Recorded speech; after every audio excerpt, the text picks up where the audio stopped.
Peace and love, beautiful people. How y'all feeling today? As you all can see, I am right here by the capital, not of Washington, D.C., but of Cuba. Yes, I am in Havana, Cuba. And I have been here for about 4 days now, and I have about 3 more to go. So I feel like at this point I can definitely share just a little bit of my experience to let y'all know how the process was to get to Cuba, as well as what you would need to do in order to be able to travel to Cuba, not only as a solo traveler if you so wish, but also as a traveler from the United States. And if you don't know, there's a lot of political madness that goes on, but Americans are probably the only ones, not the only ones, but definitely the only ones that have a little bit of challenge when it comes to what you can and can't do in Cuba. Now, you may hear from one person one thing, you may hear from another, but I just try to go on what seems the most consistent. And it seems like Canadians and everybody, they're okay. It's the Americans that have to really watch what they're doing as far as the reasons why they say they're coming to Cuba and all of that. So 12 different categories you can list yourself under to gain access to Cuba from the US. I use and is the most helpful in supporting the Cuban people. So when you're filling out, whether it be Airbnb, whether you're airport to, when you're declaring and all of that stuff, or whether it's you getting your flight, they're gonna ask you, what is your reason for traveling to Cuba? The best thing you can put to support the Cuban people. Why? Because isn't that what you're coming to do? I mean, I know you went on vacation, but come here to support the Cuban people, man. They really could use a lot of support and love. They can use our US dollars, you know, so come support them. Now, you're coming to Cuba, you have to get a visa. You cannot just go in with your passport and think that that is going to be enough for you. You have to get a visa. They will not stamp your passport. You have to get a visa. Why? Well, I guess politics is why, you guys. I don't know, but that's the thing. You have to have a visa. And there's 2 ways that you can obtain your visa. So you can go online like I did. I believe it's like Cuba Services or something like that.com or something. I will be sure to drop all of the links down below for you.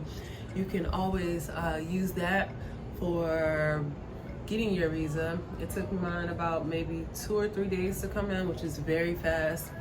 You don't want to fill it out or do any of that stuff. Just get it, you know, maybe less than or about 30 days before your trip.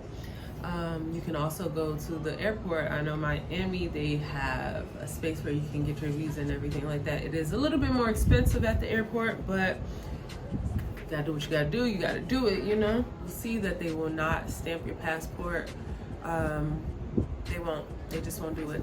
And I think for respectful reasons, because you would hate to get detained because you visited Cuba, even if you were just supporting, right? So just want to make sure that you put it somewhere where you won't lose it, whether you're back at home or you're back in Cuba, you know, keeping that visa somewhere where you can find it, because if you lose that, you're in some big trouble, and you don't want to be in trouble out here. These people don't play, okay? Military and police are definitely active out here. So first things first, you want to get your passport and you want to get your visa and make sure that you have all of that taken care of. Once you get your visa, of course, you're going to look in your Airbnbs and stuff like that. The best way to support the Cuban people is not by staying in hotels. Now, don't get me wrong, there are some hotels. There is a small list of hotels that the American people can stay in. However, if you're coming to support the Cuban people, stay at a casa particular. Pick a beautiful family like the people I got to stay with. Francisco and his family was absolutely amazing. Or you can get you a quiet self-apartment like this one here, where you just have your space and it's just you, you know. Supporting the Cuban people by staying in a casa particular is a really great option. It helps you learn more about the area, helps you learn more about environment, more about the people. You get to just see a little bit different than what you would normally see in a hotel. So far, I've met some very amazing people, got to talk to a bunch of great people, get to learn more about the history and as well as the reality of now. And it's just been very humbling and very eye-opening. And I don't believe I would have had that experience had I stayed in a hotel, because I'd be surrounded by a bunch of entitled people who think that everyone should serve them, right? No, I can't say that's the real truth, y'all, but I did choose to, not even look into hotels because I really wanted to get immersed into the Cuban culture. So when you're filling out your Airbnb, of course, they're gonna ask you, why are you coming? Make sure you put support the Cuban people, keeps all the stress away from you, Booking your flight. Cuba is a very short trip through Miami, so you don't have to expect too much of a flight time from Miami to Cuba, because it's only like 45 minutes to an hour away. So you'll be good with that. You don't have to worry about that too much. I do want to take a second and let you all know how much in need the Cuban people are, because they are very much so in need. What do I mean? They have a shortage of literally almost everything. They don't have a lot of different food accesses. They don't get half the amount of food that they really should have. They are lacking medication right now, especially for the children, the vitamins and stuff like that. So they could definitely use your support. So when you come over, if you decide that you want to take it up a notch and support the Cuban people by bringing things, I definitely recommend that you bring things like vitamins and minerals, like omega joint stuff for the bones, stuff for the body, cardiovascular health, all of that type of stuff, vitamin D, C's, E's, because they're really lacking these things. Like, the kids don't really have access to the necessary nutrients to help their body grow.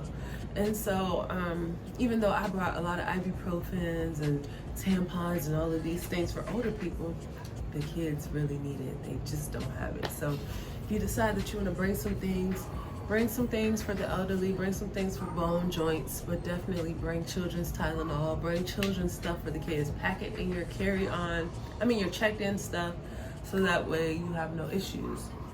Now, once you get here, the best way to secure your taxis and stuff like that is before you get here, unless you have an Airbnb host or someone that can help you get them. They have quite a few bit of taxis outside, the classic cars.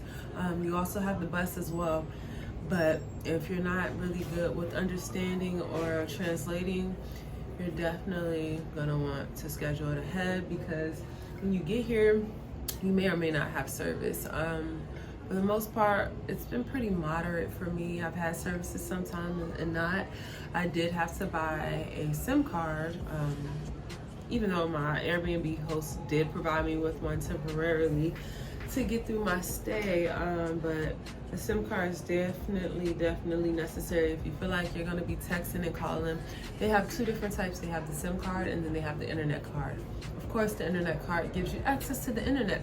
The SIM card gives you more data, so you may have your calls and then maybe like 6 megabytes or gigabytes of data. Some may have more, some may have less. It's very important to double check before you get it. Very important for you to check before you get it, because they have some like 5 hours and they only work in certain areas, and then they have some that are 2 hours or 1 hour, and you only get an hour. So it's important to know how much hours you need, and honestly the best rate for you to get it, because you may find it for $20, you may find it for $10, you might find it for $3, or you may find it for $5. It really all depends. One thing about Cuba is yesterday's price is not today's price. So what you paid yesterday for something, you may not pay today. What you may have had yesterday may not be available today. That's just how things go. They currently dealing with a gas shortage, and because of that, the lines for gas is really bad, which I'm sure brings inflation up with the prices of taxis, which is why I say book all of this stuff before you get here, so that you don't have to worry, unless you want to just live life on the edge like me and trust that I'll find somebody who will be able to assist me, which I've been very successful, like I said, but it's just something definitely to keep in mind. I do say the best way to travel around La Habana is on foot.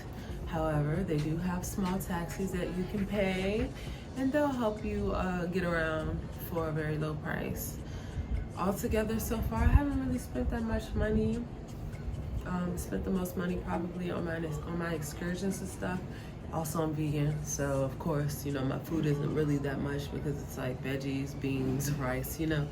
But you definitely want to make sure that you bring enough money. You don't want to end up running out of money while you're out here, because for the US, our ATM cards do not work out here. You can't even use it, so you shouldn't even think about it. Honestly, you can really leave it at home unless, you know, you feel like you need it somewhere else. But you know, we all have Apple Pay now, so as long as your card is on your phone, if you're in Miami or somewhere else, you'll be okay. But yeah, definitely want to make sure you take care of that. Of course, my video just decided to turn off out of nowhere, leaving me in the last little bit of my content to not be uploaded. So if you are looking for more information and if you'd like to know a little bit more about my trip, I definitely encourage you all to subscribe and to tune in, because I will be uploading and recording a more detailed video very soon, okay?